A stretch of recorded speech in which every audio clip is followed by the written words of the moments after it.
4. The silent grind. There are no crowds here. No applause. No recognition. Just you and your craft, over and over again. The greatest people I've ever studied weren't chasing hype. They were chasing precision.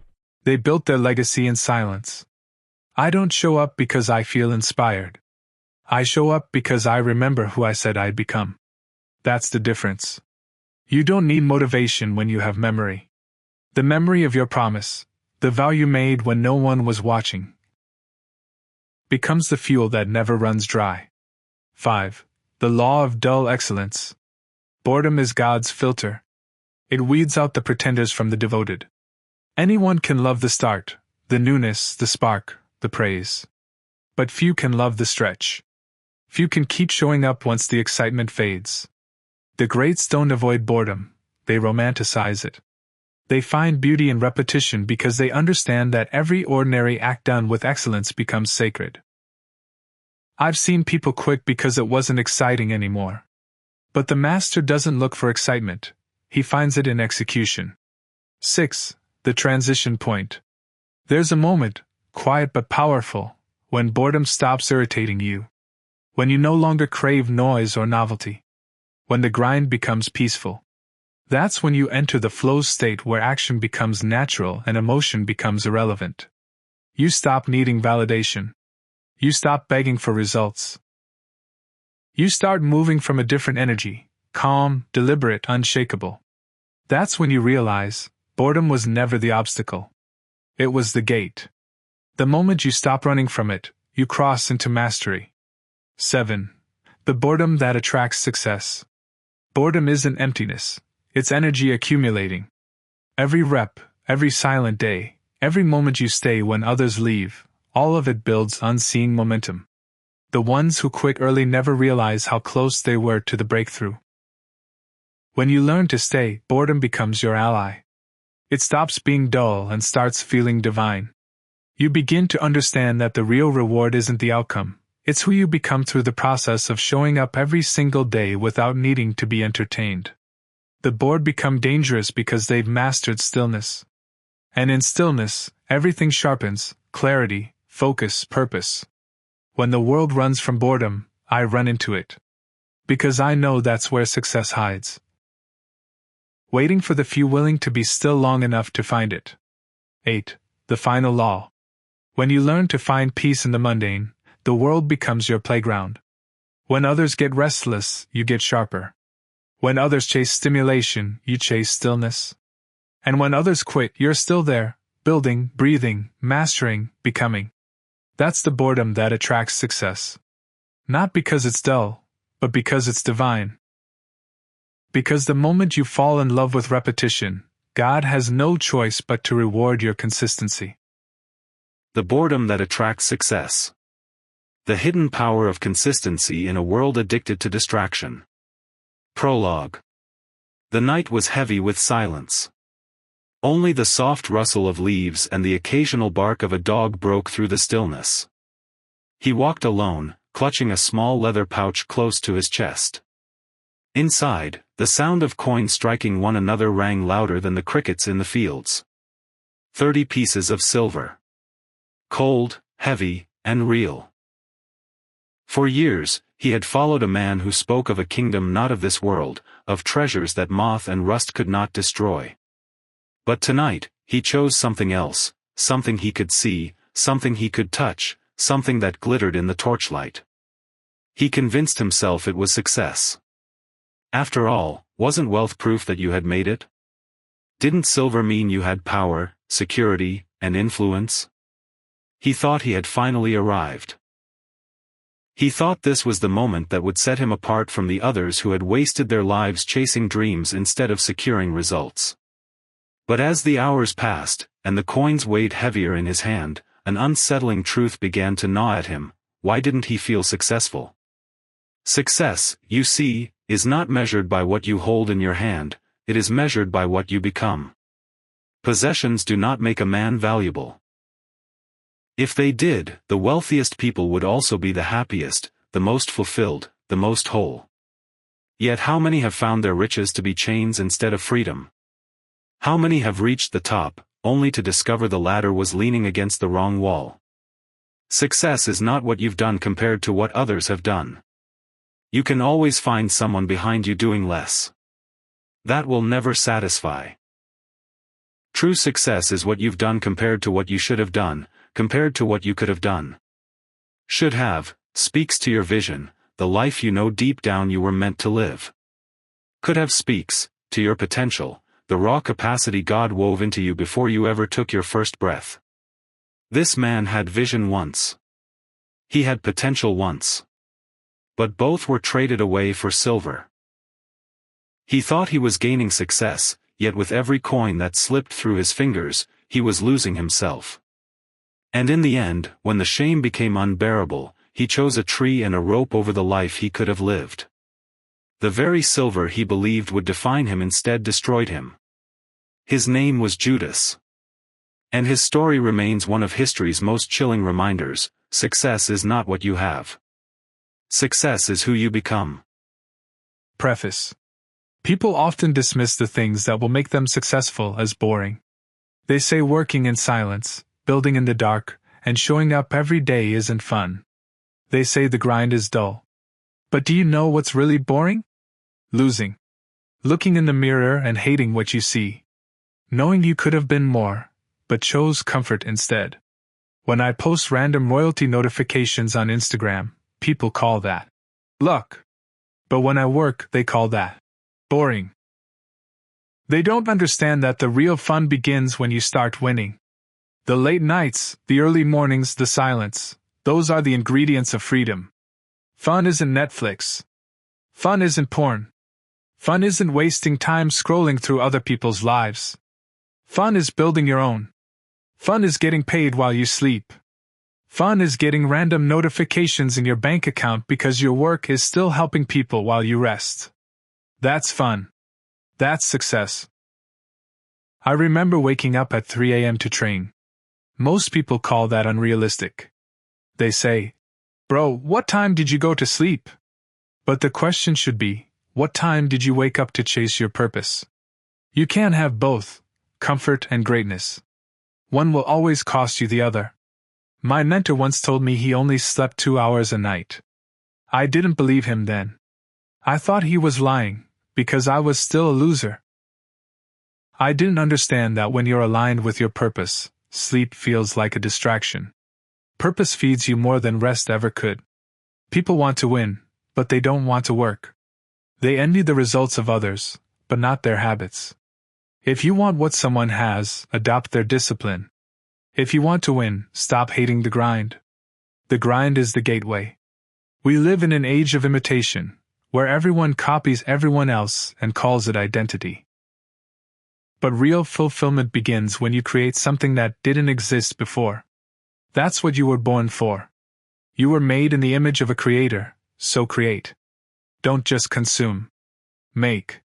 Build. Contribute. Leave something that outlives you. When I sit down to write, to speak, to train, to create, people call it boring. But this is where life happens. This is where the divine meets the human. I've had everything people chase: pleasure, women, parties, noise. And none of it compares to the quiet thrill of alignment. Alignment is peace. Alignment is power. Alignment is fun. I choose the work. I choose the purpose. I choose the notifications that come from helping people all over the world. That's real dopamine. That's God saying, "You're in position." This is what the boredom that attracts success is about: learning to fall in love with the silence, the grind, the boring, things that turn average men into anomalies. It's not a book about hype. It's a book about alignment. Because once you're perfectly aligned with your purpose, boredom doesn't exist, only mastery does. Welcome to the boring side of success. It's where the winners live. Introduction. Success is not something you chase. Success is something you attract by becoming a person of value. Chasing success is like chasing the wind. You run harder, faster, further, only to find it slipping through your fingers. The world teaches us to sprint after results, money, status, fame, applause. But the irony is that the harder you run after them, the more they run from you. Success is not in the pursuit, it's in the person. When you make yourself valuable, when you sharpen your gifts, discipline your habits, and cultivate your character, success becomes magnetic. You don't have to knock down doors begging for opportunities. The doors begin to open because people recognize the weight you carry. They'll pay to see you do what you do, not because you demanded their attention, but because you earned it through who you've become. But before we go any further, we must redefine success. Too many people are climbing the wrong ladder. Success is not what you've done compared to what others have done. There will always be someone doing less, and there will always be someone doing more. If comparison is your measure, you will never find peace. Success is what you've done compared to what you should have done, and what you could have done. Should have connects to your vision, the clear picture of the life you were designed to live. Could have connects to your potential, the limitless possibility within you, waiting to be unlocked. If you want to know whether you're truly successful, don't look sideways at others. Look inward. Are you closer to your vision than you were yesterday? Are you stretching the limits of your potential, or are you leaving most of it buried inside of you? This book is not about quick fixes. It's not about chasing hacks or tricks. It's about something deeper, an ancient law woven into the fabric of life itself. Success is attracted to value. And value is something you build from the inside out. So before we dive into strategies, principles, and disciplines, I want you to pause and ask yourself one question. Am I chasing success, or am I becoming the kind of person success cannot resist? Because that question will determine everything. Chapter 1: The Silent Collapse of the Human Spirit. We are the first generation to feel everything and mean nothing. We've never been more stimulated. Never more informed. Never more emotionally triggered. Yet beneath all the reactions and the noise, most people can no longer name a conviction they would die for. We scroll through outrage, grief, laughter, and inspiration, all within a single minute. We feel everything, but become nothing. We've mistaken emotional reaction for transformation, and in doing so, we've starved the soul. We don't suffer from a lack of feelings. We suffer from a lack of direction for those feelings. We've been conditioned to express, to react, to share, but never to convert emotion into creation. Emotion without embodiment becomes noise. And so the spirit, drowning in endless stimulation, begins to erode. 1. The war against stillness. We live in an age where silence has become suspicious. A person sitting alone without a phone isn't seen as peaceful, they're seen as strange. We've pathologized stillness. We've criminalized boredom. We've declared war on the very conditions where the soul once found its shape. The collapse didn't come with explosions or revolutions. It came quietly, through notifications. No screams. No alarms. Just another suggestion. Play next video. That's how empires of inner life are conquered now, through distraction masquerading as freedom. 2.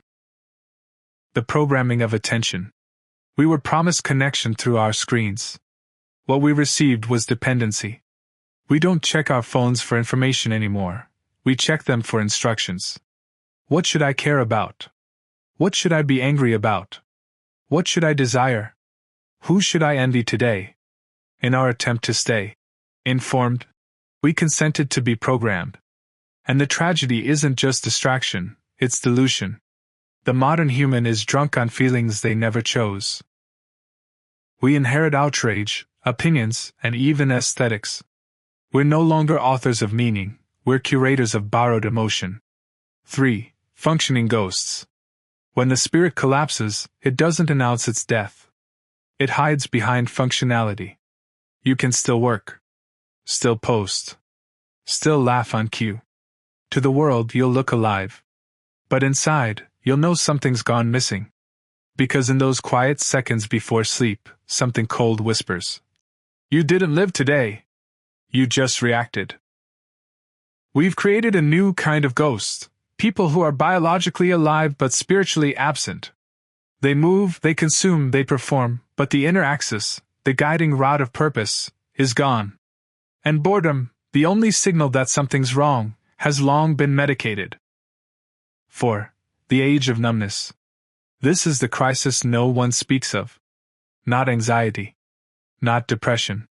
But numbness, the saturation of sensation and the famine of significance. We glorify constant occupation and wear busyness as proof of importance. But busyness isn't purpose, it's camouflage. It's movement that hides meaninglessness. We move fast so we don't have to ask, why am I doing any of this? But life has a way of catching up. Illness. Loss. Failure. A quiet night with no notifications. A birthday that feels hollow. And in that silence, one question always waits. Who are you without distraction? If you can't answer, the collapse has already begun. 5. The autopsy of the soul. That's why this book doesn't begin with motivation. It begins with an autopsy. Before you build a life of mastery, you must witness the death of mimicry. Before you forge a new self, you must face the corpse of the old. See the vacancy. Feel the silence. Only then can you choose revolt. Boredom is not your enemy, it's your last honest witness. It's the keeper of the door. If you can't stand that door, you'll die at the threshold, entertained, applauded, and unrealized. Reflection inside the silence. When was the last time you were truly alone, without trying to escape it? Do you react more than you create? What remains of you when no one is watching? If these questions disturb you, good. It means something inside you is still alive. Turn the page. Only if you're ready to find out what it wants. Chapter 2. The luxury of distractions, the poverty of self. If distraction disappeared tomorrow, I often wonder how many people would still recognize themselves. Most people wouldn't. It's not that they lost themselves along the way, it's that they were never truly found. We were assembled long before we were aware, pieced together by trends, family opinions, cultural noise, and survival habits that never belonged to us. We learned early how to fit in, how to please, how to appear fine even when we were falling apart. And now, in the age of endless stimulation, we've confused visibility with identity. People don't want peace anymore, they want to be seen. They don't want to understand themselves, they just want to distract themselves from themselves. The truth is, most of us are terrified of silence. We can't stand the sound of our own thoughts because they remind us how little we've lived for ourselves. So we fill the void with movement, with entertainment, with noise. But distraction doesn't just steal your time, it slowly steals your soul. The sweetest chain ever forged. Distraction doesn't come dressed as danger anymore, it comes dressed as convenience. You're told to watch what you want, scroll when you want, and buy whatever makes you feel good. It's sold to you as freedom, but it's really captivity in disguise. That's what makes it dangerous, it feels good. Every click, every swipe, every scroll seems harmless, but they all drain the same thing, your attention. And attention is your life in motion. I've learned that no one needs to enslave you anymore, they just have to keep you entertained. That's the sweetest chain ever forged, the one you willingly put on yourself because it feels like liberty. You think you're free because you choose what to consume, but when you trace that consumption back, you'll realize it's consuming you. Distraction has become the new master. We run from boredom, we chase stimulation, and we mistake activity for progress. I used to think freedom meant earning more. I thought the goal was to get enough money so I could relax. But freedom isn't the ability to rest, it's the ability to be still without falling apart. Real freedom is needing less. Because when your peace depends on constant stimulation, you're not alive, you're performing. Comfort is the new captivity. Comfort used to be a reward. Now it's the disease that kills hunger. I've seen men sell their purpose for comfort and call it peace. They don't realize that peace doesn't come from avoiding the storm. It comes from knowing you can walk through it and still stand. But most people don't want that version of life. They want the easy one. I remember those days when I'd wake up at 3 a.m., do push-ups, burpees, and prepare for a 1 hour and 30-minute walk to work and 1 hour and 30-minute walk back, roughly 8 miles. That walk became my sanctuary. The streets were dark and silent in the morning, the air sharp with winter cold, and that's where I met myself. Along the way, I'd see garbage collectors, some of them drug addicts, pushing their trolleys through the empty streets. These were men addicted to a drug called niope. It's destroying a lot of lives in my country, yet I couldn't help but see something most people missed: their focus. Every morning, without fail, they woke up with a mission: to get that hit. No boss, no clock and system, no salary, yet they never missed a day. They didn't need motivation videos or inspirational quotes. Their addiction gave them something that discipline rarely gives others: obsession. Their bodies were weak, but their will was stronger than most employed people I knew. They were fearless, pushing trolleys like trucks, maneuvering through traffic with precision, rain or shine. I started to ask myself a hard question: what if I chased my dreams with that same intensity? What if I became addicted to purpose the way they were addicted to survival? We call them addicts, but in truth, they've mastered one principle most of the world ignores: consistency. They've just applied it to the wrong mission. Success doesn't care what you chase. It simply rewards whoever becomes valuable. When Curtis Jackson said, "Get rich or die trying," everyone loved the "get rich" part, but they ignored the "die trying." That's the line that separates the committed from the curious. When you truly discover your purpose, you lose interest in comfort. You lose interest in sleep. That's when I started to understand my mentor, who slept only 3 hours a night. I used to think he was lying, until I fell in love with my work. Then I understood that when you're living your mission, rest feels like regret. Those long walks to work were my version of the die trying. I didn't need to suffer, but I chose to, because suffering reveals the man behind the mask. It reminds you that comfort can make you weak. My girlfriend used to offer to pay for my Uber rides, but I refused. Those walks were teaching me how to endure, how to be still in pain without complaining, how to move in silence without applause. No one knew except her and God. I was walking toward my future, one cold morning at a time. Identity theft of the spirit. Distraction doesn't just waste time, it rewires who you are. We become a generation of mimics. We no longer think for ourselves. We download thoughts from others. I see people adopting trends, opinions, even emotions that aren't theirs. They dress the same, talk the same, and react the same. We've traded originality for relatability. The system doesn't need to control your body anymore. It controls your beliefs. It convinces you that your job is your identity, and your productivity defines your worth. That's why people wake up and whisper, 9 hours and 59 minutes left. As soon as they clock in, they're counting down their lives instead of living them. Your job is what they pay you to do, but your purpose is what you were born to do. And the system doesn't want you to find that out. It wants you to depend on it, to believe Uncle Sam cares about your future. But Uncle Sam doesn't love you.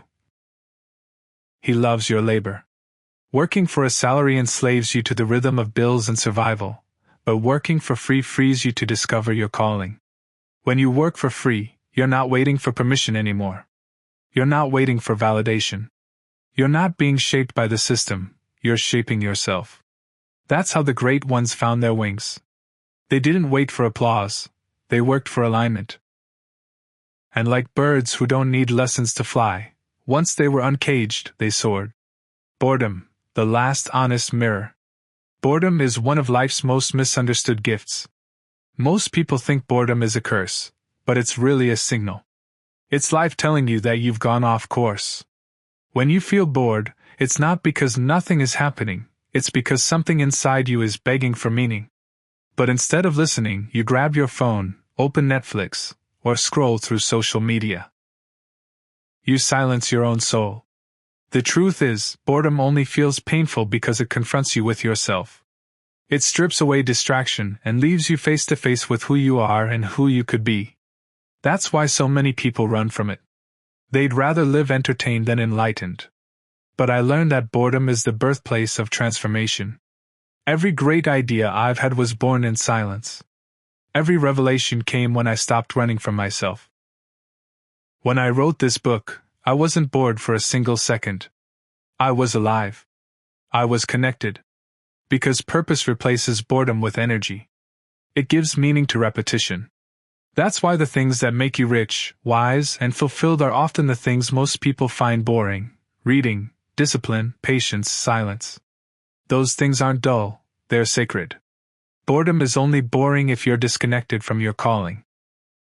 Reflection in the static. We are living in a time where people can't sit 5 minutes in silence without needing to be distracted. They mistake restlessness for ambition, busyness for productivity, and comfort for peace. But if you can't sit quietly with yourself, you'll never truly know yourself. You'll spend your whole life reacting instead of becoming. So I ask you, what do you reach for when there's nothing left to reach for? Who are you when no one is watching? What remains of you when the noise fades? You can't find purpose in chaos. Purpose whispers, it never shouts. It hides in the moments everyone else avoids. Distraction is cheap, selfhood is costly.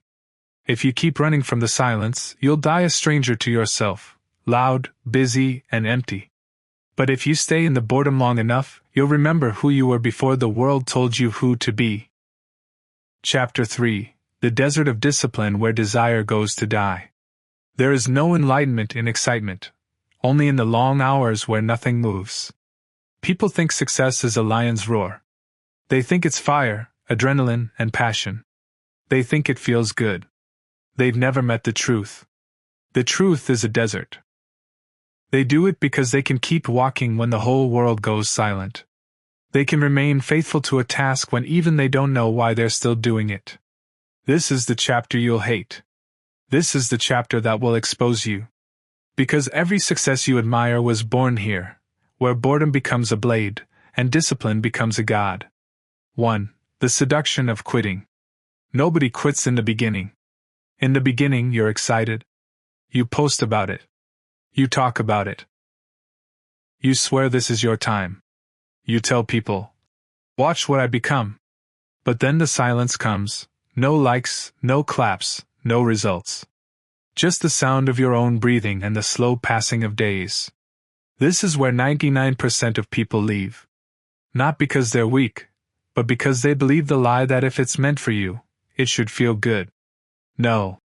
If it's meant for you, it will test you. The desert is the exam of destiny.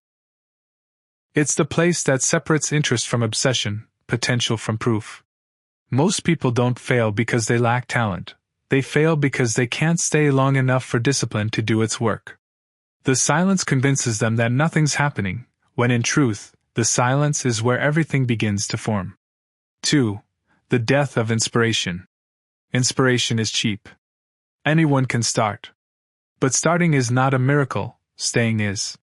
Most people are addicted to stimulation. They need music, caffeine, hype videos, and motivational quotes to move. The moment these vanish, they vanish with them. They pray for purpose but refuse the process. They want to be legends but cannot stomach repetition. They want elevation without isolation. It's designed to spark. Discipline is what carries the flame when inspiration fades. The difference between amateurs and masters is that amateurs stop when it stops feeling good, and masters continue because they've stopped caring how it feels. The greatest people you admire are not constantly inspired, they are consistently committed. That's the real miracle. 3. Discipline, the most misunderstood love. Discipline is not punishment. Discipline is devotion. It's the act of showing up for the future version of you, even when the present version feels nothing. Most people misunderstand it because they've only seen it from the outside. From the outside, discipline looks harsh, rigid, and cold. But from the inside, discipline is love, the highest form of self-respect. It is saying to yourself, I believe in who I'm becoming so much that I refuse to betray them. When I wake up early to work on my craft, I don't do it because I feel like it. I do it because I refuse to let the person I promised to become down. Discipline teaches you how to remain loyal when motivation leaves the room. It's not about being hard on yourself, it's about being committed to your evolution. You start realizing that consistency is the language of belief. Every repetition says, I still believe this matters. Every quiet day of work without reward is a vote for your future self. 4. The boredom barrier. There comes a moment in every journey where time slows down. Progress stops showing. Results refuse to appear. And your brain screams, this isn't working. That moment is the gate. Push through it, and you emerge transformed. Turn back, and you become just another witness. Greatness isn't chosen in battles, it's chosen in boredom. No one sees the pages the writer threw away. No one hears the notes the musician never recorded. No one counts the lonely mornings the athlete ran in the dark. They only see the crown. They never see the drought.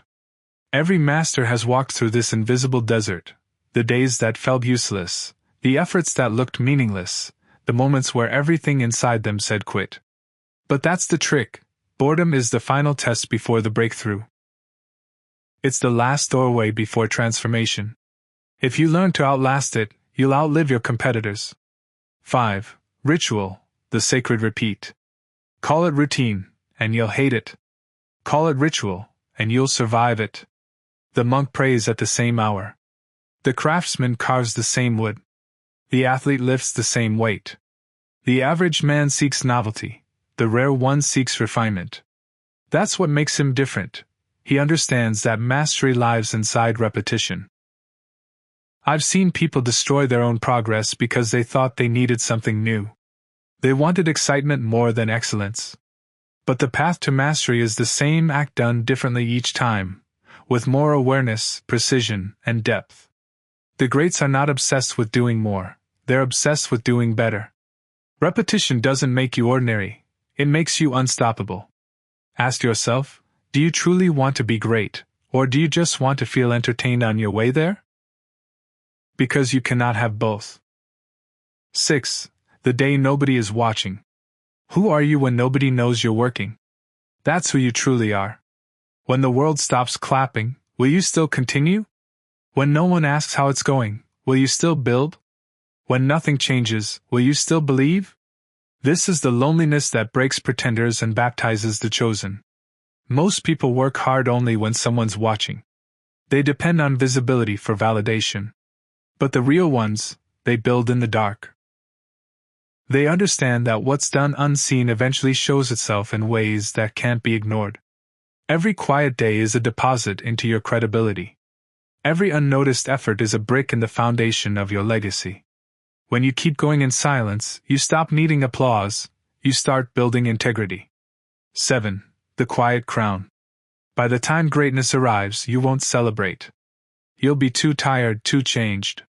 Success won't feel like fireworks. It will feel like breath. You'll look in the mirror and finally see someone you can trust. Someone who didn't fold when it got silent. Someone you followed through darkness and didn't abandon. That's success. Not money. Not followers. Not applause. Just trust in yourself. People think success is loud, but it's not. It's quiet. It's internal. It's that peace that comes from knowing you didn't give up when you could have. You'll stop needing validation because you've already proven everything to yourself. The quiet crown doesn't sit on your head, it grows inside your mind. It's the reward of every day you chose discipline over distraction, devotion over desire, and purpose over pleasure. That's what makes it eternal. Reflection points. 1. When motivation dies, what remains of you? 2. Could you repeat the same work daily without visible results, for years? 3. Have you mistaken excitement for purpose? Chapter 4. The Apprenticeship of Obsession. Some people want success. The obsessed become it. There are two types of workers in this world, those who do the work, and those who are the work. You can spot the difference instantly. The first takes action, the second becomes action. The first takes breaks, the second forgets time exists. The first tries, the second is. This chapter isn't about passion because passion is emotional. It isn't about talent because talent is accidental. This chapter is about obsession, the furnace that melts boredom into purpose and routine into rebirth. Obsession is what transforms repetition into ritual and silence into progress. It is what turns ordinary into immortal. 1. The spark that doesn't fade. Passion is loud at first, but obsession is silent. Passion wants to be seen, obsession doesn't care. Passion asks, "How long will this take?" While obsession asks, "How far can this go?" Most people are waiting for the feeling to come back, as if excitement will save them. But the feeling is gone, and it was never meant to stay. Feelings are guests, purpose is a resident. If you're still begging for excitement, you're not ready for mastery. The truth is, obsession begins where excitement dies. When you cross that line, you stop chasing moments and start building momentum. Passion gives you a push, obsession gives you permanence. It's the shift from being fueled by emotion to being possessed by commitment. Passion says, "I love this." Obsession says, "I am this." That's the difference between being inspired and being inevitable. 2. Curiosity versus calling. Curiosity says, "This is interesting." Calling says, "This is inevitable." When you're merely curious, you test. When you're called, you surrender. That's why obsession doesn't feel like a choice, it feels like gravity. It drags you back to your work even when you swear you're done. You can walk away, but it follows. You can try to rest, but it wakes you up. You don't chase obsession, it hunts you. Your only job is not to run. When something keeps pulling you back to it, that's not a coincidence. That's identity trying to surface. Most people keep escaping the very thing they're meant to master because it's uncomfortable. But obsession isn't comfortable, it's consuming. It demands you stop flirting with potential and start living like purpose is the only option left. 3. The madness the world will mock. The obsessed are always misunderstood. They're accused of being antisocial, aggressive, too intense, too serious, or unbalanced. Good. Balance is for those who want safety. Obsession is for those who want immortality. There is no legend who lived a balanced life. Michelangelo slept on studio floors. Kobe Bryant shot in empty gyms for hours after practice. Mozart composed until his fingers bled. The world mocked them until they died. Then build statues in their honor. The truth is, you'll be judged for the very thing that will one day make you unforgettable. The world mocks what it secretly envies, commitment without compromise. You can't expect people to understand what possesses you. They won't see your vision, they'll only see your distance. They'll mistake focus for arrogance, silence for pride, and obsession for insanity. But remember, the same world that calls you crazy while you're building will call you genius once you've built it. Let them talk. You have work to do. 4. The ritual of return. Obsession is not a single flame, it's a cycle. You'll burn out. You'll quit. You'll swear you're done with it. And then one morning, you'll find yourself doing it again without thinking, without announcing it. Your hands will betray your mouth. That isn't weakness, that's proof. When something calls you back against your will, it's no longer a hobby, it's your identity scratching to get out. That's the power of obsession, it rewires you. You don't need reminders or rewards anymore. You move because movement has become who you are. The average person needs to feel ready to start. The obsessed start even when they're broken. They don't need the perfect conditions. They just need one breath, one step, one small opportunity to return to the work. The comeback isn't dramatic, it's quiet. It's the morning you pick up the pen again. The night you reopen the laptop. The hour you show up at the gym after promising you were done. That's the ritual of return, the proof that purpose doesn't need your permission, only your presence. 5. Loneliness, the final gate. People will leave. Friends will fade. Family will say you've changed. They'll be right. True obsession demands solitude. Not because you hate people, but because they can't follow you here. This path doesn't speak the language of small talk. Here, silence is your training ground. At this stage, you stop explaining yourself. You stop announcing your goals. You no longer talk about becoming great, you simply disappear into the work like a monk into prayer. You're not chasing approval anymore, you're becoming undeniable. The loneliness of obsession is not emptiness, it's incubation. It's where you build quietly until the world can no longer ignore you. Those who are afraid of solitude will never meet themselves deeply enough to change. Loneliness is the price of transformation, and only those willing to pay it ever get to see what's on the other side. 6. War with the past self. The obsessed have one enemy, yesterday's version of themselves. They don't care who's ahead. They don't care who's watching. They don't care about credit, trends, timing, or luck. They only ask one question: have I bled today for what I say I want? If not, the war is lost. If yes, the war continues. Every day becomes a battle between who you were and who you promise yourself you'd become. The obsessed don't measure progress by applause, they measure it by effort. They're not chasing recognition, they're chasing refinement. Each day is an opportunity to outperform the man you were yesterday. That's what evolution looks like. Private victories no one celebrates but you. 7. The becoming.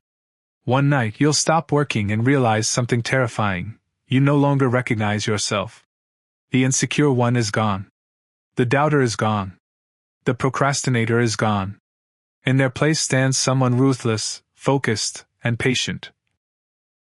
Someone forged in boredom, baptized in repetition, and set on fire by obsession.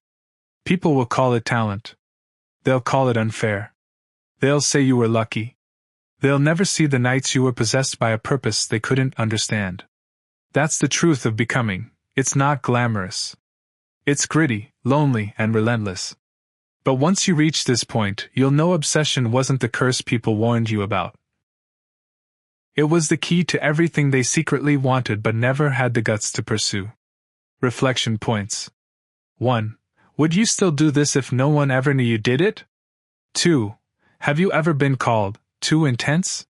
Did it scare you or confirm you? 3. Are you willing to outwork your own doubt? Chapter 5. The enemy called comfort. Most people don't fail. They get comfortable. Comfort doesn't kill like pain. Pain is honest, you feel it, you fight it. Comfort is a slow poison. It sings lullabies while it robs you. It convinces you that you're fine, that you've done enough, that you've earned a break. It whispers that you deserve to relax, to slow down, to enjoy. But one day you wake up and you don't recognize the person in the mirror. The ambition is gone. The hunger is gone. The edge is gone. Comfort doesn't hit you all at once. It drains you in silence until you become unrecognizable, a softer version of the warrior you once were. This is not a chapter about suffering. It's a warning about pleasure. Because while pain exposes you, comfort erases you. 1. The soft trap. Comfort is seductive because it feels deserved. You tell yourself, I've worked hard. I deserve rest. I deserve ease. And yes, rest is necessary. Rest restores strength. But comfort isn't rest. Comfort removes strength. Rest prepares you to fight again. Comfort convinces you there's no war left to fight. The worst moment in a fighter's career isn't the first knockout, it's the first victory. Because victory invites softness, and softness invites death. The moment you start believing you've arrived, you've already begun to decline. The trap of comfort is that it makes you feel safe right before it makes you irrelevant. Every strong man who fell didn't lose his power in battle. He lost it in luxury. 2. The lie of good enough. Success doesn't destroy the weak. It destroys the almost strong, the ones who were close. They started hungry, desperate, and driven. Then they got a taste. A little applause. A little progress. A little recognition. That's when the most dangerous thought enters the mind. Maybe this is enough. Enough is the graveyard of greatness. Good enough is the language of decline. It's how excellence dies in slow motion. You can't stay sharp when you think you've arrived. The moment you think you've done enough, you stop doing what made you different in the first place. The ones who stay on top aren't fueled by success. They're haunted by the idea of becoming average again. They never let the applause be louder than the voice that says, "Keep going." 3. The comfort people. Comfort is contagious. There are people who will enter your life just to disarm you.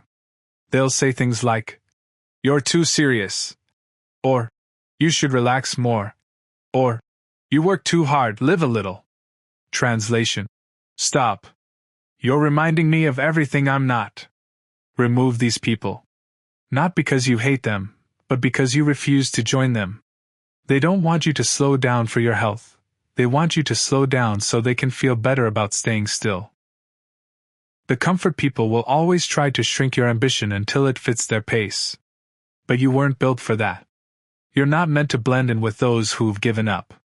Energy is contagious, and so is laziness. Protect your space like your future depends on it, because it does. 4. Comfort is the death of curiosity. Curiosity asks questions. Comfort answers them all for you. Curiosity asks, "What could I become?" Comfort says, "Just stay who you are." Curiosity builds empires. Comfort builds routines. The bored, the curious, and the hungry, they break histories. The comfortable, they repeat them. The reason comfort is so dangerous is because it removes the hunger to explore. When you think you know enough, you stop growing. When you stop growing, you start dying. The greatest innovators, athletes, and thinkers never stopped asking questions. They kept breaking what worked just to see if they could make it better. Comfort convinces you that curiosity is childish, but curiosity is what keeps you alive. The day you stop wondering is the day you stop evolving. 5. The muscle that must stay broken. Discomfort is the gym of the soul. Just as muscles must tear to grow, your identity must be stretched to evolve. When you stop challenging yourself, you stop changing yourself. The man who avoids discomfort isn't protecting his life, he's postponing his funeral. Because one day, life will force discomfort on you. Better you choose it before it chooses you. Growth demands pain. Every time you chase comfort, you're rejecting transformation. Every challenge you avoid becomes a muscle you'll never build. Life respects those who stay under tension. It rewards those who push themselves beyond convenience. The body grows when it's torn. The mind grows when it's tested. The strongest men I've met aren't fearless. They just live on the edge of discomfort long enough for it to feel like home. 6. How to stay dangerous. Greatness isn't about always suffering, it's about never going soft. To stay dangerous, you have to keep doing what discomfort taught you. Do things you're bad at. Humiliation sharpens humility. Seek silence. Comfort hides in noise. Set impossible goals. Comfort dies where the impossible lives. Destroy certificates. Past achievements are cages. A lion raised in a zoo forgets the taste of blood. Never become the lion that forgets. Comfort tames killers. The moment you stop hunting, you start dying. Staying dangerous means staying uncomfortable, not reckless, but restless. It means staying sharp when others are sleeping. You can always tell who's still hungry. It's the one who doesn't celebrate too long. The one who moves on to the next hunt before anyone even notices the last kill. 7. The last warning. Not everyone will understand this book. Some will say it's too harsh, too dark, too intense. Good. This book isn't for the comfortable. It's for the restless. For the ones who lie awake at night knowing they weren't born to blend in. History has never remembered the comfortable. It remembers the ones who dared to stay hungry. Comfort is where dreams go to retire. Hunger is where they come alive. You'll never meet your full potential if you keep feeding your need to feel safe. The world doesn't need more comfort, it needs more conviction. And that begins the moment you stop choosing what feels good and start choosing what makes you great. Reflection points. 1. Where have you traded progress for comfort? 2. Who around you benefits from your softness? 3. If comfort became illegal, would you be free or imprisoned? Chapter 6. The Church of Consistency. Talent is exciting. Consistency is terrifying. Anyone can show up once. Anyone can perform when the mood is right, when the music hits, when the energy feels electric. Anyone can crush a Monday after a hype video or a motivational clip. But consistency is a different kind of war. It's not loud. It's not emotional. It's not glamorous. It's the silent obedience to your future. The consistent man is the most dangerous man alive. You can't predict him. You can't stop him. You can't even wear him down because he doesn't operate on feeling. He operates on decision. He doesn't need applause. He doesn't need a crowd. He doesn't even need belief. He just shows up. Every single day. While others wait to feel ready. He's already on his third lap. That's what separates those who dream from those who execute. The consistent ones build empires while the emotional ones build excuses. 1. The myth of motivation. They're addicted to motivation, the quote chasers, the "I'll start next month" prophets, the ones who scroll for inspiration instead of creating their own. They think success begins with feeling inspired. But it doesn't. Success begins when you stop caring how you feel. Motivation is emotion. Consistency is decision. A man who only works when he feels like it is a slave to his weakness. But a man who works regardless of emotion is becoming something else, a weapon. I used to wait for motivation too. I wanted that rush, that surge of energy before I acted. But the truth is, motivation dies fast. Discipline doesn't. The moment you stop negotiating with your moods, you unlock a new level of power. Success belongs to the one who can move even when he's empty. That's the law of consistency. It doesn't reward the excited, it rewards the committed. 2. Ritual over emotion. Emotion is unreliable. Ritual is unbreakable. You don't brush your teeth because you're inspired. You do it because it's non-negotiable. You don't go to war because you feel brave. You go because your oath demands it. That's how I began to treat my work. Like a vow. A daily ritual, not a mood swing. The problem with most people is that they make their dreams optional. They treat purpose like a side hustle instead of a sacred calling. When something is sacred, you don't debate it, you show up for it. Every single day. No excuses. No explanations. That's what separates ritual from routine. Routine is mechanical. Ritual is spiritual.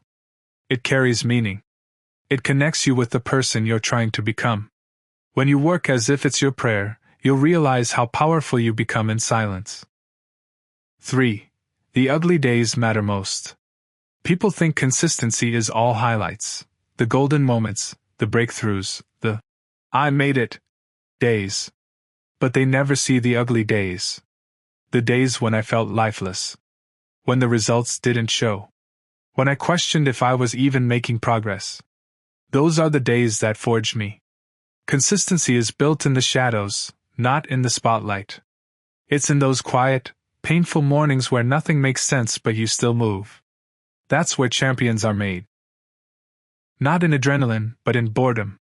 I've learned that my worst sessions taught me more than my best ones. The days I felt nothing were the ones that built everything. Because showing up when you don't feel like it is proof that you've mastered yourself. 4. The boring ledger. Imagine keeping a silent, private score, a personal ledger that no one else sees. No likes. No comments. No recognition. Just a record between you and your word.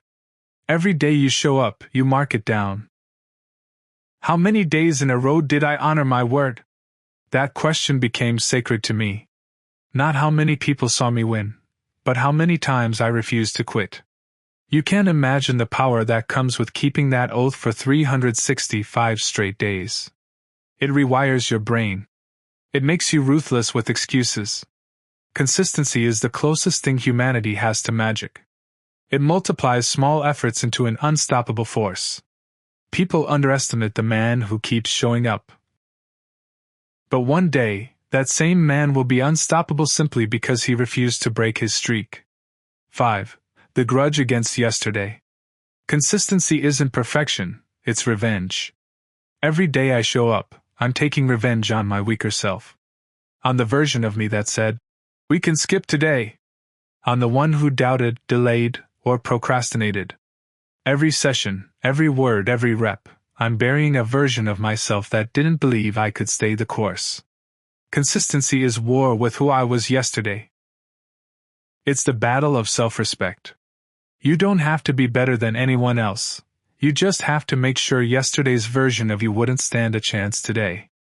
When you live like that, every day becomes a victory. 6. When results are silent. There will be seasons where you see nothing. No proof. No reward. No validation. It'll feel like you're walking through fog, building something only you can see. That's when most people quit. That silence is a test. It's God asking, do you truly want this, or do you just want credit for wanting it? The consistent ones stay. They keep building without proof. They stay faithful to the grind even when the results hide from them. That's why they inherit everything. Every breakthrough I've ever had came after a season of silence. That's where most give up, but that's exactly where I learned to endure. 7. Consistency, the God I fear. I don't fear the talented. I fear the consistent. I fear the quiet man who repeats, who builds without applause, who disappears into routine and returns as a storm. That man can't be defeated, only delayed. And delay only makes him sharper. Consistency turns ordinary men into legends. It's the purest form of dominance, because while talent fades, consistency compounds. I've learned that greatness is not about how high you rise once, but how long you can stay there without collapsing. That's the mission I follow, the Church of Consistency. No ceremonies. No emotions. Just daily devotion to the mission, until the mission becomes me.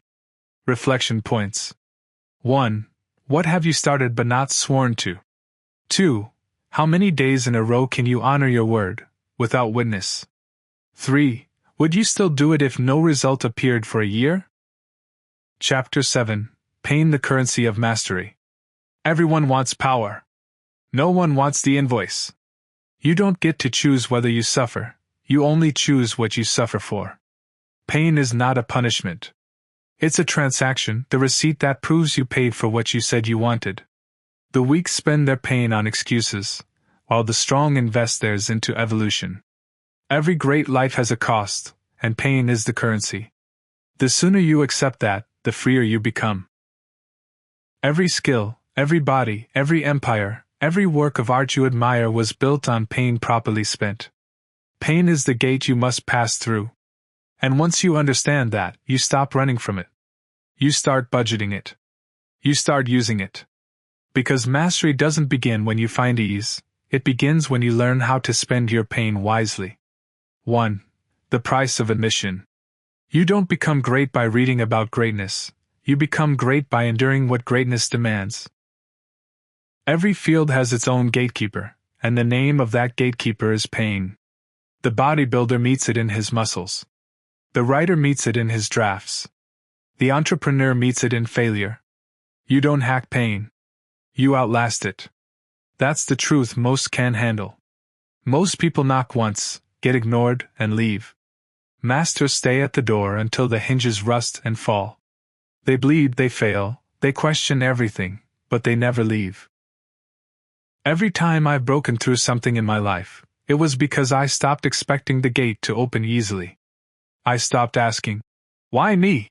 and started saying, "This is the price of admission." The price for excellence never goes on sale. You either pay in full or you stay outside. 2. The illusion of choice. People keep asking how to avoid pain, but that's the wrong question. You can't avoid it. Avoiding pain is just another kind of pain, the dull, silent ache of regret. So the real question is, which pain will you choose? You either endure the pain of growth or the pain of staying the same. Both hurt, but only one builds you. Growth hurts because it stretches you. Stagnation hurts because it kills you slowly. Every time you choose comfort, you're paying a hidden price and wasted potential. Life will never be pain-free.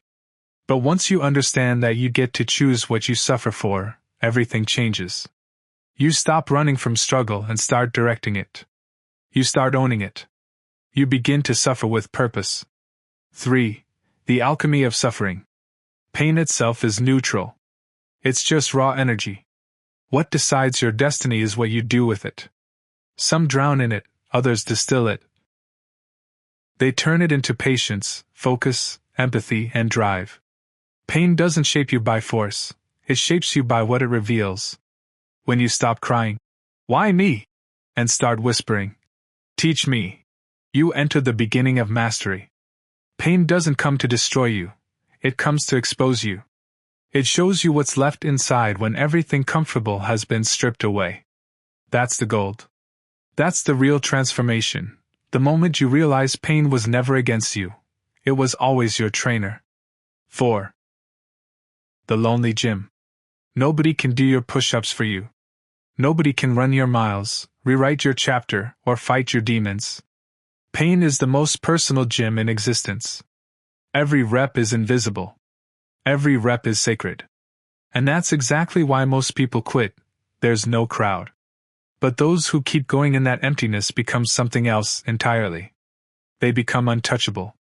I've learned that the loneliest reps are the ones that build the strongest foundation. Pain is private for a reason. Because what it's building is personal. Mastery doesn't happen in front of people. It happens in the quiet hours where nobody's watching and nobody cares. That's where you grow the most. 5. The addiction to ease. We live in a generation addicted to shortcuts, allergic to discomfort. People confuse feeling good with doing good. They confuse comfort with progress. But nothing real grows in comfort. Comfort is a greenhouse for mediocrity.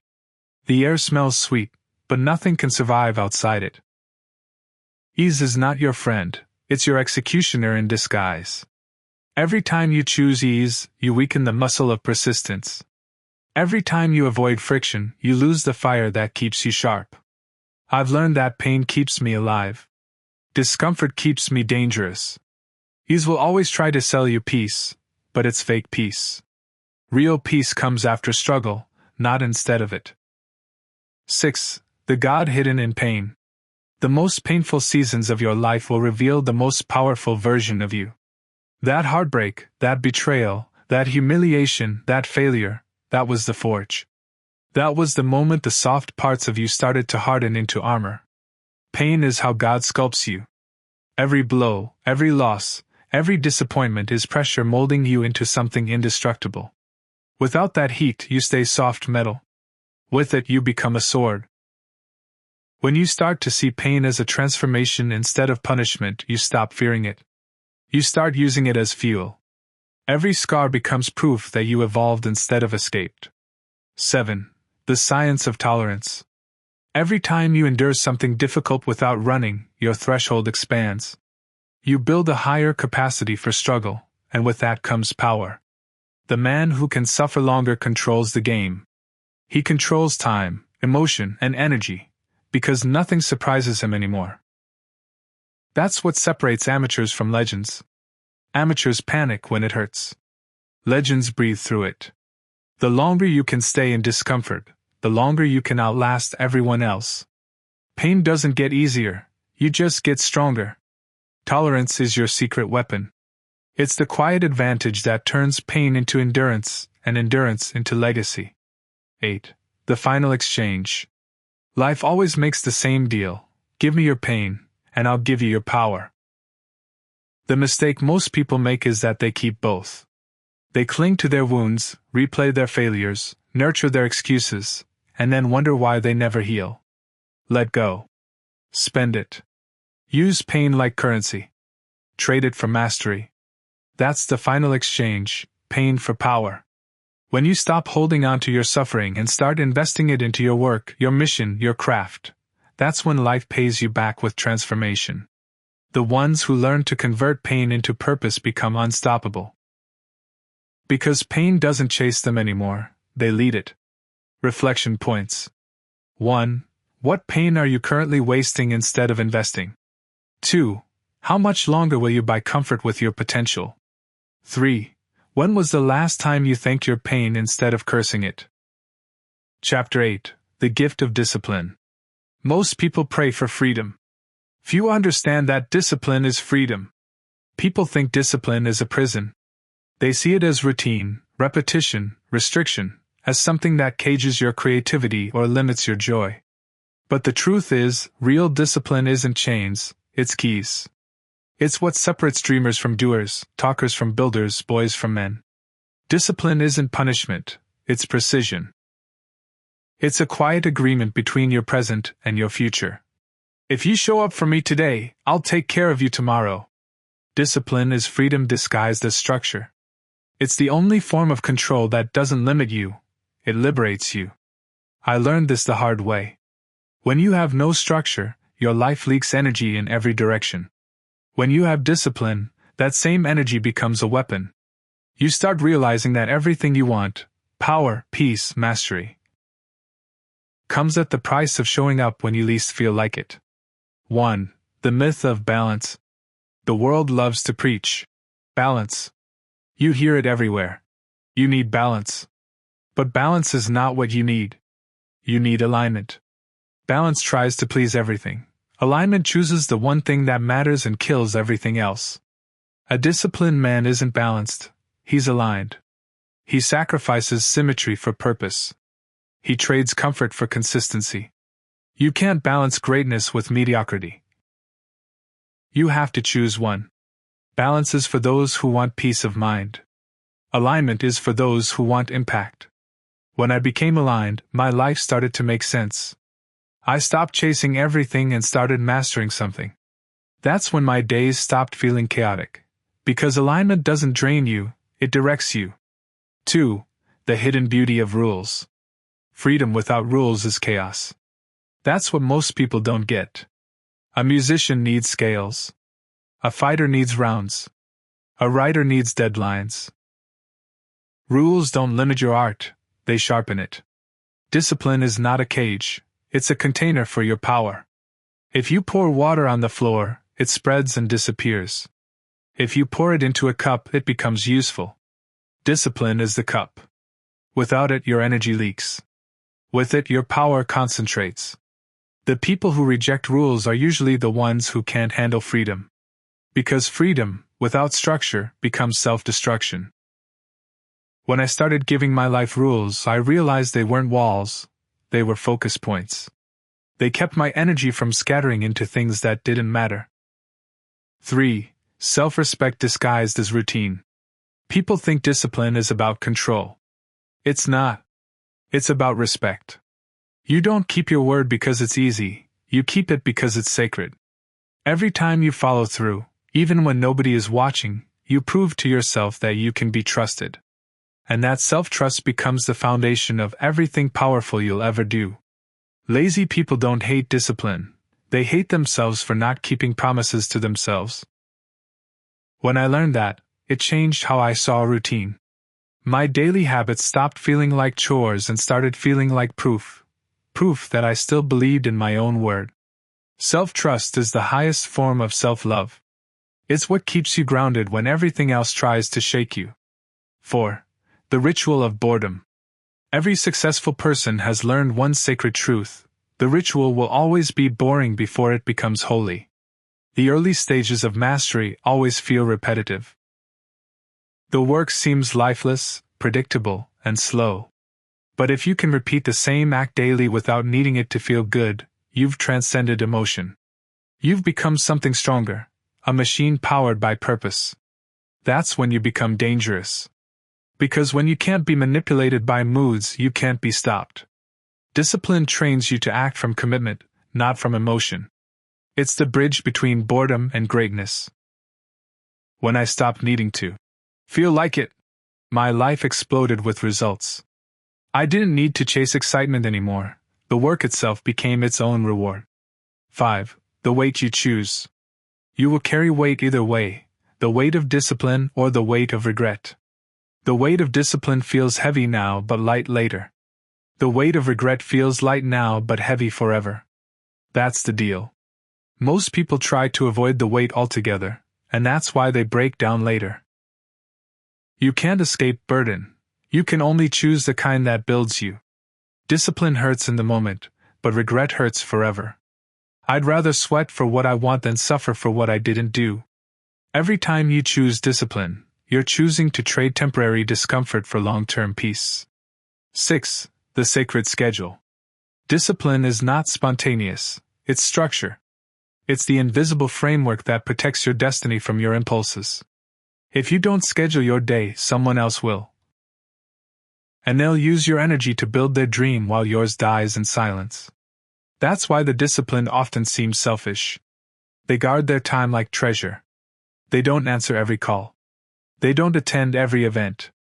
Because they know time isn't money, time is life. And every undisciplined hour is a piece of life wasted. My calendar became my armor. I learned that if it's not scheduled, it's not real. My time stopped being negotiable, and that's when my results became inevitable. 7. When discipline becomes desire. At first, discipline feels forced. It feels like a fight against your own nature. Then it becomes rhythm. Then it becomes identity. One day, you'll wake up and realize the things that once felt like burdens now feel like oxygen. That's the evolution, when the grind becomes who you are. Discipline becomes natural when you stop asking, "How long do I have to do this?" and start saying, "Forever." Because once you understand that this isn't a phase, it's a lifestyle, you'll stop counting days and start collecting results. The best version of yourself isn't born from comfort. It's born from repetition so deep that even boredom can't break you. 8. The freedom you earn. Discipline is not slavery. It's sovereignty. It's the power to walk through chaos untouched. It's the reason others panic while you move like clockwork. The world will call it obsession, you'll know it as peace. Nothing is freer than the person who no longer negotiates with weakness. Discipline gives you that freedom, not because it makes life easy, but because it makes you unshakable. The world bends for the man who shows up without needing permission. That's the real gift of discipline. It doesn't just make you successful. It makes you sovereign. Reflection points. 1. What rules in your life protect your purpose? 2. What daily actions would still define you if nobody ever saw them? 3. Are you carrying the weight of discipline or the weight of regret? Chapter 9. The Power of Solitude. If you can't be alone, you'll never know who you are. Most people don't fear being alone, they fear meeting themselves. They drown in noise, music, endless scrolling, gossip, constant company. Not because they love any of it, but because silence exposes the truth. They have no idea who they are when no one's watching. Silence is dangerous when you've never made peace with your own voice. But solitude isn't punishment. It's initiation. It's the training ground where real transformation begins. When the noise dies, the signal appears. When the world quiets, the truth rises. Every great rebirth starts with withdrawal, not because you're running from the world, but because you're finally willing to face the world within you. 1. Loneliness versus solitude. Loneliness and solitude are not the same. Loneliness is emptiness. Solitude is fullness.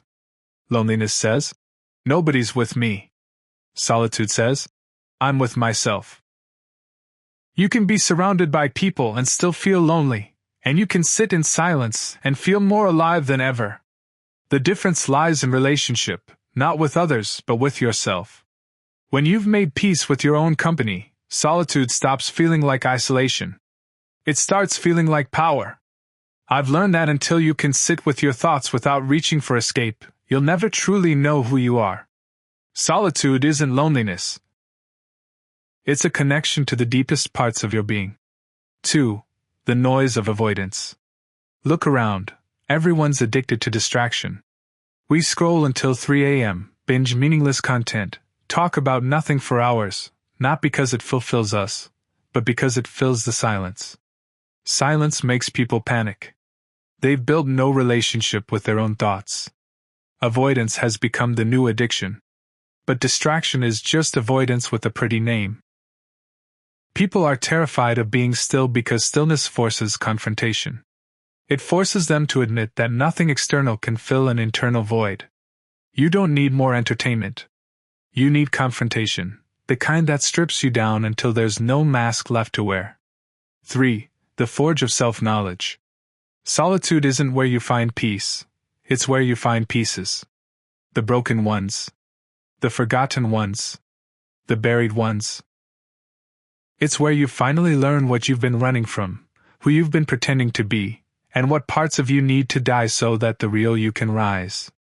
The world teaches you to chase validation. Solitude teaches you to generate it. In the absence of applause, you meet authenticity. Alone, you're forced to see the truth, not the version you show the world, but the one that stares back in the quiet. That's where strength begins, when you stop performing and start becoming. 4. The art of isolation.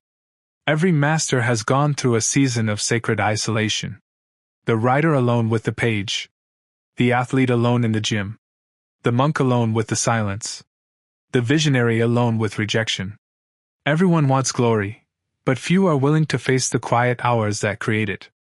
Isolation isn't absence, it's incubation. It's where you build the foundation strong enough to carry the weight of greatness. I've spent enough nights alone with my thoughts to know that solitude sharpens vision. It teaches you to move without applause, to work without validation, and to stay dangerous without noise. Solitude is not the absence of company, it's the presence of purpose. 5. The mirror that doesn't lie. In solitude, excuses die. You can't blame your boss.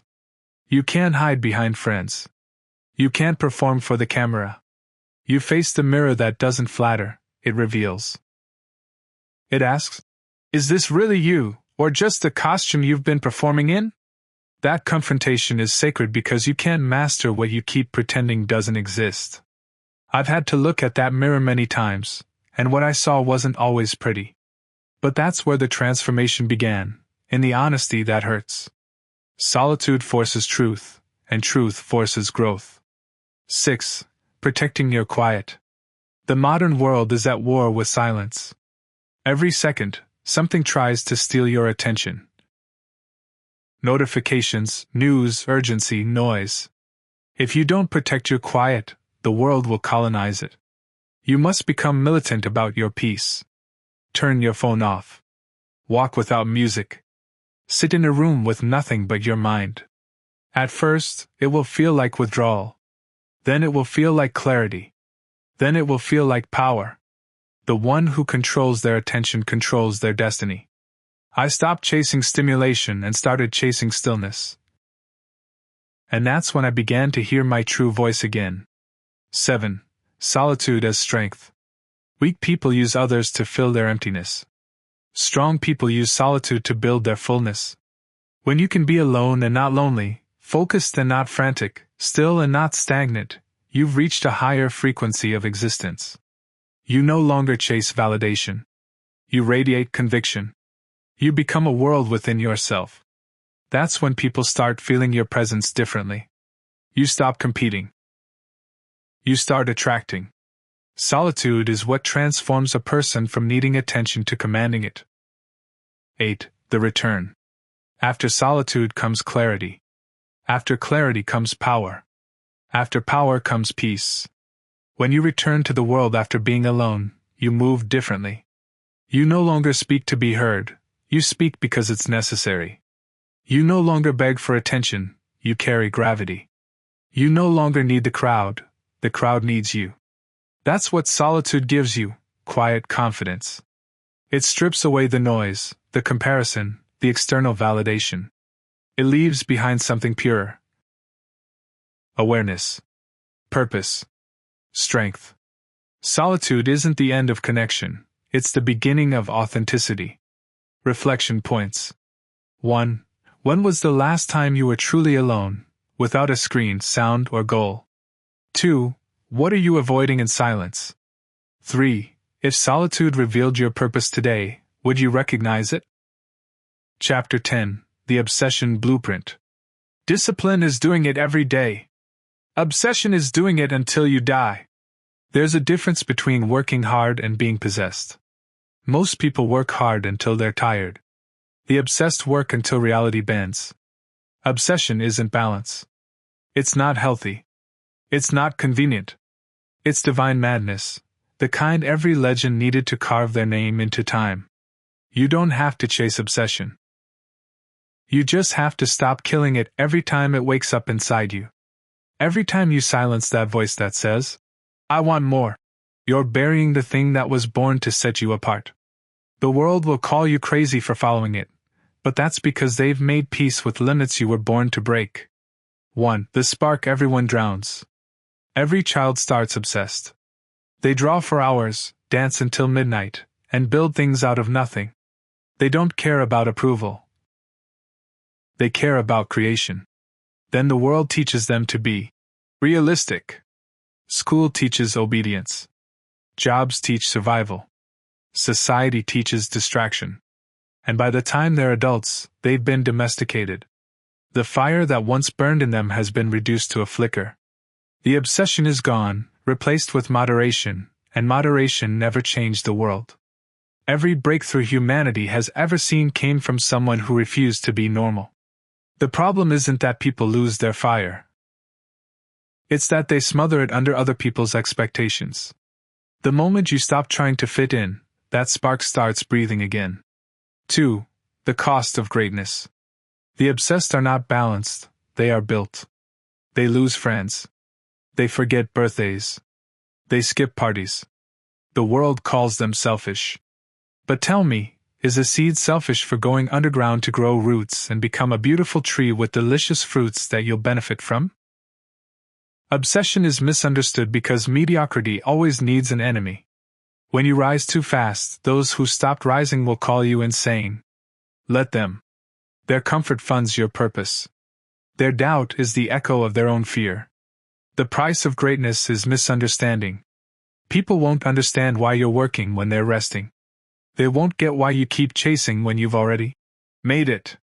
But the truth is, once you've tasted purpose, comfort feels like poison. Obsession doesn't make you unbalanced, it makes you alive. 3. Turning madness into method. Obsession is raw energy, wild, powerful, dangerous. Without structure, it destroys you. With structure, it makes you immortal. That's why I had to learn how to give my obsession a system. You can't control the flame, but you can build the furnace that holds it. So I built mine. I time-blocked my life. I eliminated everything that didn't serve the mission. I created rituals that honored my obsession daily. Every moment that used to leak energy became fuel. That's what separates the burnout from the unstoppable. It's not passion, it's precision. The obsessed don't chase motivation, they create systems that make obsession sustainable. If you don't direct your fire, it will burn you. But if you channel it, it will brand your name into history. 4. Obsession and love. Real love and real obsession look the same, both make you forget yourself. Both demand sacrifice. Both rewire your brain around something bigger than you. That's why average people can't understand your grind. They've never been in love with something enough to bleed for it. When you're obsessed, work feels like worship. Sleep feels like betrayal. Rest feels like sin. That's not burnout, that's bonding with destiny. You start to realize that this isn't a phase, it's a calling. It's not something you do for recognition, it's something you do because you'd rather die than live without it. Obsession is not about loving the grind. It's about being unable to imagine a life without it. 5. When they call you crazy. The obsessed will always be mocked by the comfortable. They'll tell you to slow down, relax, find balance. But balance is the language of the average. The extraordinary have no off switch. When they call you crazy, remember, you're just at war with limits they made peace with. I've been called obsessive, intense, even insane. But every insult was just proof that I was climbing where others stopped. They call you extreme until they need what your extremity built. Then they'll call you a genius. So smile. Let them talk. You're not doing it for applause, you're doing it because it's who you are. Obsession isn't sickness, it's sight. You see what they can't, and that's why they'll never understand the speed at which you move. 6. Obsession is prayer. There's a moment when obsession becomes sacred. When you're so locked into your purpose that your work becomes a form of prayer. You stop trying to prove, you stop trying to please, you just flow. It's no longer pressure. It's no longer ego. It's rhythm. That's when you enter what I call the divine zone, the place where effort turns into expression. Where the work feels like the truest version of yourself. The obsessed don't wait for miracles. They build them. They create what they once prayed for through repetition so deep that the universe eventually bends to it. When you reach that state, you realize obsession isn't something you do, it's something you become. 7. The point of no return. If you stay consistent long enough, something irreversible happens. You can't go back to who you were. The old you can't survive at this altitude. You start craving the grind. You feel restless when you're not building. You lose interest in anything that doesn't feed the mission. At that point, there's no such thing as balance, only becoming. You stop seeing work as effort and start seeing it as identity. The transition is complete. You're no longer a person chasing success. You're a vessel executing destiny. Congratulations, you're becoming what you were born to be. Not human doing. Not human thinking. Human becoming. 8. The dangerous gift. Obsession will cost you sleep, friends, comfort, sometimes even love. But it will give you something no one can replace: clarity. Once you know what you're here to do, you can't unknow it. Once you see the vision, you can't unsee it. Once you feel the hunger, you can't unfeel it. The price of knowing your mission is being unable to live without it. That's the dangerous gift of obsession. It demands everything, but it gives you yourself. It strips away distraction until only purpose remains. It's not for everyone, but for those who answer its call, it's the only life worth living. Reflection points. 1. What would you keep doing if the whole world forgot your name? 2. Have you built the systems to protect your obsession? 3. If life gave you a gift that made you unbalanced, would you accept it? Chapter 11. The Enemy of Potential. Potential is the most dangerous drug in the world. The graveyard is full of people who could have. Full of men and women who had the spark, the ideas, the talent, but never finished. Potential is the most dangerous drug on earth because it gives you the high of greatness without the work. It tricks you into feeling accomplished because you could be something, even when you haven't built anything. Could be sounds like a compliment, but it's a curse. It keeps you living in fantasy instead of progress. You don't get remembered for what you could have done, you get remembered for what you finished. The world doesn't honor almost. It honors complete. 1. The high of almost. Every generation worships potential. They praise the talented. They idolize the next big thing. They celebrate possibility as if it's progress. But potential without execution is rot. The longer it sits untouched, the worse it smells. Every year you wait, you get better at waiting. Every time you say, one day, your dream decays another inch. I've seen it happen countless times. People with fire in their eyes, waiting for the right moment. But that moment never comes. The world doesn't reward those who wait for perfect conditions. It rewards those who move despite imperfect ones. Potential will always whisper what's possible. Execution screams what's real. 2. Talent's betrayal. Talent is seductive because it makes you feel chosen. It fools you into thinking destiny owes you something. But talent without consistency, without humility, without grind, is just arrogance in disguise. Talent gives you a head start. Discipline wins the race. You've seen it before. The gifted child who never became anything, the genius who couldn't finish, the athlete who stopped showing up. Talent without work becomes wasted promise. It's betrayal disguised as a blessing. I've learned that talent can make you confident, but only discipline makes you dangerous. You can't rely on potential forever. It expires the moment someone with less talent but more effort shows up. 3. The comfort of potential. Potential feels safe because it protects you from accountability. You can fantasize about success without facing failure. You can live in the illusion of, almost, admired but untested. People will tell you, "You've got so much potential." And you'll smile, because it sounds like praise. But it's not. It's a diagnosis. What they're really saying is, "You should have been more by now." Potential is a comfortable coffin. It lets you die slowly while convincing you that you're still alive. That's why the world is filled with people who were almost great. They were waiting to feel ready instead of deciding to begin. 4. The weight of untouched gifts. Every day you don't use your gift, it turns against you. It becomes restlessness, anxiety, guilt. That ache you feel isn't depression, it's potential begging for execution. You're not unfulfilled because life is unfair. You're unfulfilled because you're underutilized. I know that feeling well, the quiet frustration that builds when you know you're built for more but doing less, like settling to be a manager in a restaurant. That's what boredom really is. Energy with nowhere to go. And when you ignore that boredom long enough, it becomes decay. The only cure is movement. Use your gift before it rots into regret. 5. Fear dressed as logic. The mind is clever. It disguises fear as intelligence. It says things like, "I'm waiting for the right time," or, "I just need to prepare more." But that's not logic, that's fear wearing a suit. You're not overthinking. You're avoiding.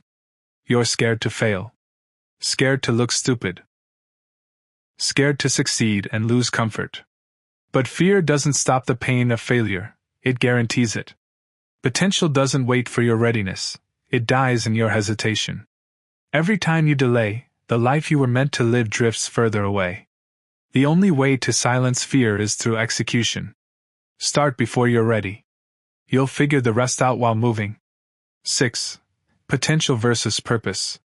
Potential is what you could do. Purpose is what you must do. Potential offers endless options. Purpose offers one, but it's the one that won't leave you alone. The moment you choose purpose, all other potentials die, and that's where freedom begins. I had to kill 1,000 versions of what I could be to become what I was meant to be. It hurt. But it also gave me peace. You can't chase every possibility. The man who tries to do everything ends up mastering nothing. Purpose is ruthless focus. It forces you to choose what matters and bury what doesn't. That's how you stop living as a million maybes and start living as one mission. 7. The death of potential. The most dangerous moment in life is when you confuse motion for progress. You're busy, but not effective.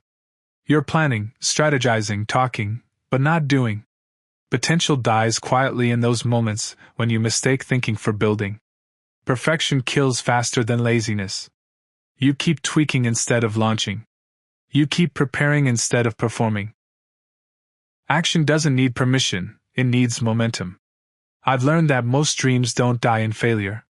They die in hesitation. Your potential will suffocate if you don't give it air. Execution is the breath it's waiting for. 8. You owe the world what's inside you. If you die with your gift still inside you, you rob the world. Someone needed your words. Someone needed your courage. Someone needed your example. Your potential was never yours to keep, it's your debt to pay. So pay it. With sweat. With focus. With everything you've got. Because the graveyard doesn't refund unused talent. The only way to honor what you were given is to exhaust it completely. When I finally understood that, my whole life changed. I stopped trying to save energy for later. There is no later.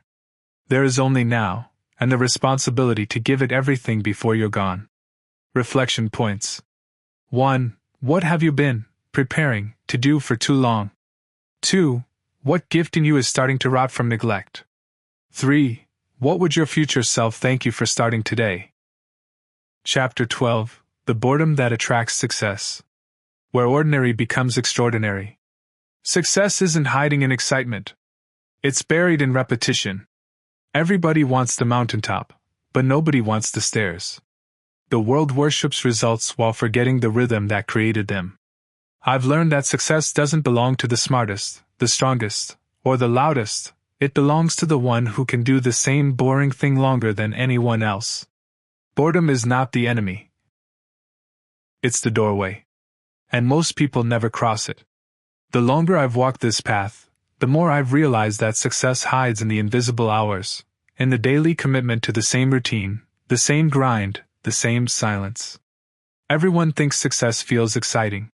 But in truth, it feels like repetition. It feels like doing the same small thing over and over until it becomes something sacred. 1. The paradox of progress. Progress rarely feels like progress. It feels like nothing's happening, until everything happens at once. You'll repeat the same moves, make the same calls, write the same sentences, lift the same weights, and watch the same walls for months. Then suddenly, all of it compounds. I used to think consistency was boring, but what I didn't understand was that boredom is the price you pay before the explosion. Consistency looks like stillness until the compound interest of effort hits. Everyone wants transformation. Nobody wants repetition. But repetition is transformation, it's just slow enough to look invisible. 2. The boredom test. There's a test every builder must face, the boredom test. It separates amateurs from masters. The question is simple: can you stay when it stops being exciting? Most people can't. They chase stimulation. They confuse newness with progress. But boredom isn't failure, boredom is friction. It's the resistance that builds calluses where others quit. I've learned that the longer I stay in boredom, the more God begins to trust me. Because the moment you stop running from monotony is the moment you start mastering yourself. Boredom doesn't break you, it builds your capacity to carry greatness. 3. The dopamine trap. We live in a generation allergic to stillness. Constant scrolling. New songs. New trends. New everything. Most people mistake change for growth. They crave stimulation, not satisfaction. But the mind addicted to novelty can't build anything that lasts. True success belongs to those who can outlast dopamine, those who can show up, repeat the ritual, and honor the process even when the feeling fades. I've watched people chase excitement, while I chase structure. Over time, excitement burns out. Structure compounds. The difference between distraction and destiny is stillness. 4. The silent grind. There are no crowds here. No applause. No recognition. Just you and your craft, over and over again. The greatest people I've ever studied weren't chasing hype. They were chasing precision. They built their legacy in silence. I don't show up because I feel inspired. I show up because I remember who I said I'd become. That's the difference. You don't need motivation when you have memory. The memory of your promise, the vow you made when no one was watching, becomes the fuel that never runs dry. 5. The law of dull excellence. Boredom is God's filter. It weeds out the pretenders from the devoted. Anyone can love the start, the newness, the spark, the praise. But few can love the stretch. Few can keep showing up once the excitement fades. The greats don't avoid boredom, they romanticize it. They find beauty in repetition because they understand that every ordinary act done with excellence becomes sacred. I've seen people quit because it wasn't exciting anymore. But the master doesn't look for excitement, he finds it in execution. 6. The transition point. There's a moment, quiet but powerful, when boredom stops irritating you. When you no longer crave noise or novelty. When the grind becomes peaceful. That's when you enter the flow state where action becomes natural and emotion becomes irrelevant. You stop needing validation. You stop begging for results. You start moving from a different energy, calm, deliberate, unshakable. That's when you realize, boredom was never the obstacle. It was the gate. The moment you stop running from it, you cross into mastery. 7. The boredom that attracts success. Boredom isn't emptiness, it's energy accumulating. Every rep, every silent day, every moment you stay when others leave, all of it builds unseen momentum. The ones who quit early never realize how close they were to the breakthrough. When you learn to stay, boredom becomes your ally. It stops being dull and starts feeling divine. You begin to understand that the real reward isn't the outcome, it's who you become through the process of showing up every single day without needing to be entertained. The bored become dangerous because they've mastered stillness. And in stillness, everything sharpens: clarity, focus, purpose. When the world runs from boredom, I run into it. Because I know that's where success hides. Waiting for the few willing to be still long enough to find it. 8. The final law. When you learn to find peace in the mundane, the world becomes your playground. When others get restless, you get sharper. When others chase stimulation, you chase stillness. And when others quit, you're still there, building, breathing, mastering, becoming. That's the boredom that attracts success. Not because it's dull, but because it's divine. Because the moment you fall in love with repetition, God has no choice but to reward your consistency. Reflection points. 1. Where in your life are you avoiding boredom that could be your breakthrough? 2. What daily action feels dull, but secretly carries your destiny? 3. Can you stay in repetition long enough for it to become revelation? Chapter 13. The Fire That Never Dies. How to stay hungry when you've already eaten. You don't retire from purpose. You evolve inside it. I used to think success was a finish line. You sprint, you win, and then you rest. But the truth is, there is no finish line. There's only fire. Fire doesn't rest. It consumes. It refines. It renews. It keeps you honest when you'd rather slow down. It reminds you that comfort is corrosion. The goal was never to arrive. It was to become endless. The longer I've lived this life of chasing excellence, the more I've realized, hunger isn't something you lose. It's something you feed differently. The same flame that pushed me through the desert of discipline now fuels something deeper, not just success, but meaning. 1. The curse of arrival. Arrival is dangerous. It looks like peace, but it's decay disguised as victory. You finally get what you wanted: the money, the respect, the validation. And suddenly, the fire that built you starts whispering instead of roaring. You tell yourself you've earned rest. And you have. But rest and retirement are not the same. Rest refuels the fire. Retirement kills it. I've learned that the moment you stop chasing growth, comfort starts building your coffin. You don't lose the fire overnight.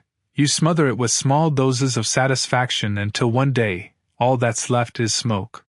2. The second mountain. Every real journey has 2 mountains. The first is success, the climb of ambition, the pursuit of external validation, the hunger to prove something. The second is purpose, the climb of legacy, the pursuit of impact, the hunger to serve something bigger than yourself. The first mountain builds your name. The second mountain builds your soul. I've already stood on the first one and realized it's not as high as it looks.